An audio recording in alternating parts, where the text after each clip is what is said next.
Bismillah ar-Rahman ar-Rahim. We are still talking about the heart.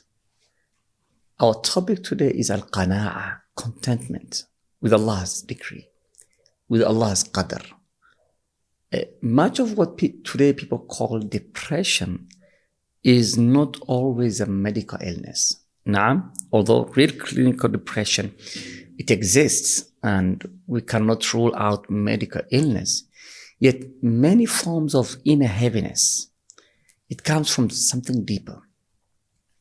A lack of contentment with life, with circumstances, and ultimately with the decree of Allah subhanahu wa ta'ala. Sometimes we may be worried of something small, but we don't look at the bigger picture. And that's why the writers and the scholars of early generation, the Salaf, they spoke extensively about ar-rida, contentment, al-qana'a, to be contented with what Allah subhanahu wa ta'ala has given you, or ar-rida, to be contented with Allah subhanahu wa ta'ala. The meaning of contentment does not mean that a person never feels pain, or sadness, or loss. The heart may feel grief, but it does not object to Allah's decree. True contentment is the calmness of the heart under the unfolding of Allah subhanahu wa ta'ala decision. You lose a loved one. You go through a lot of problems, but you know there is something better which is coming.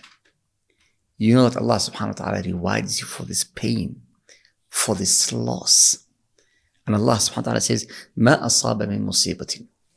He says, Allah, ما أصاب من مصيبة في الأرض ولا في أنفسكم إلا في كتاب من قبل أن نبرأها إن ذلك على الله يسير لكي لا تأسوا على ما فاتكم ولا تفرحوا بما آتاكم الله والله لا يحب كل مختال فخور. No disaster strikes upon the earth or within yourselves except it is in a record before. It was in a record. We bring it into being. Indeed, that for Allah is easy so that you may not despair over what has escaped you, nor exult over what He has given you. ما أصاب من مصيبة. The musibah which comes إلا في أنفسهم من قبل أن نبرأها إن ذلك على الله يسير. Before even it happened, Allah subhanahu wa ta'ala, this was a decree of Allah subhanahu wa ta'ala. So the verse, it tells us the philosophy of the believer. Nothing happens randomly. Everything unfolds by the wisdom of Allah subhanahu wa ta'ala. إذن أحبتي في الله, the heart finds peace. الذين آمنوا وتطمئن قلوبهم بذكر الله ألا بذكر الله تطمئن القلوب, with the remembrance of Allah subhanahu wa ta'ala. Those who believe and whose hearts find tranquility in the remembrance of Allah subhanahu wa ta'ala. إذن أحبتي في الله, الرضا is something important in our lives as Muslims and even humanity. People should understand that you shouldn't be worried about everything that is unfolding, because at dunya, this world is not a place of, luxury and happiness. We don't have to be in pain. We don't have to suffer. But the circumstances of this world and this dunya, it's taqallab. It's always changing. Today you're happy, tomorrow you're sad.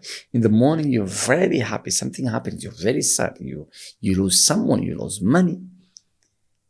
And that's why the Prophet ﷺ, he explained that true richness is not material wealth, but inner satisfaction.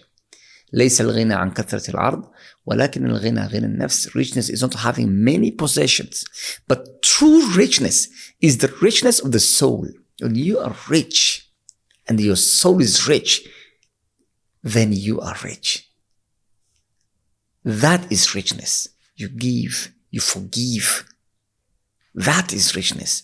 عجبا لأمر المؤمن إن أمره كله خير وليس ذلك لأحد إلا للمؤمن إن أصاب. This is the secret of the believer, the happiness of the believer.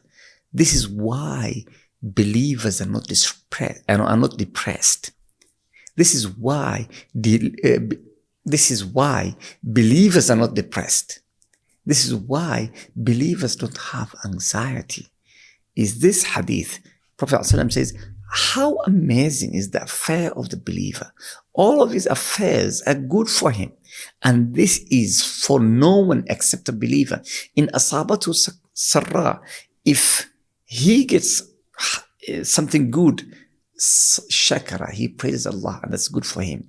If he's afflicted by pain or something else, sabara, he's patient, that's good for him. So you imma patient or shakir, thankful to Allah subhanahu wa ta'ala, praising Allah subhanahu wa ta'ala for the ni'am, for the blessings.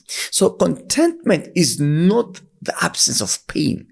The scholars clarified this, that contentment does not mean that one feels no pain. Naam, we feel pain. The heart may grieve, the eyes may shed tears, but the believer does not object to Allah subhanahu wa ta'ala. He doesn't say, why me? الذين إذا أصابتهم مصيبة قالوا إنا لله وإنا إليه راجعون. When disaster strikes them, they say, indeed we belong to Allah, and indeed to Him we will return. They are always returning to Allah subhanahu wa ta'ala. This is not merely a phrase. It's a world view of everything. A world view that everything belongs to Allah, including our lives, our loved ones, and our circumstances. Everything returns to Allah. So I surrender al-Islam huwa al-Islam. I surrender to Allah subhanahu wa ta'ala. And the scholars understood, the Salaf, and those who came before us, they understood the contentment as a spiritual station of the heart. It has to be there for you to succeed, for you to be happy, for you to navigate through life's, calamities and problems. Contentment is that the servant does not wish to be in a state other than the one Allah has chosen for him. Now, we have to work hard, but when you go into a state, tasbir, you are patient. Al-Hasan al-Basri says, whoever is contented with what Allah has given him or has apportioned for him, he will be among the richest of people. May Allah grant us contentment, al-rida wal-qana'ah. Sufyan al-Thawri, al-Imam, Amir al-Mu'mineen fi al-Hadith, Abi Abdullah, he says, contentment, al-rida, is the tranquility of the heart with Allah's decree. That when something happens, you are tranquiled. Your heart is tranquiled with Allah's qadr and decree. Barakallahu feekum wa jazakum Allahu khairan.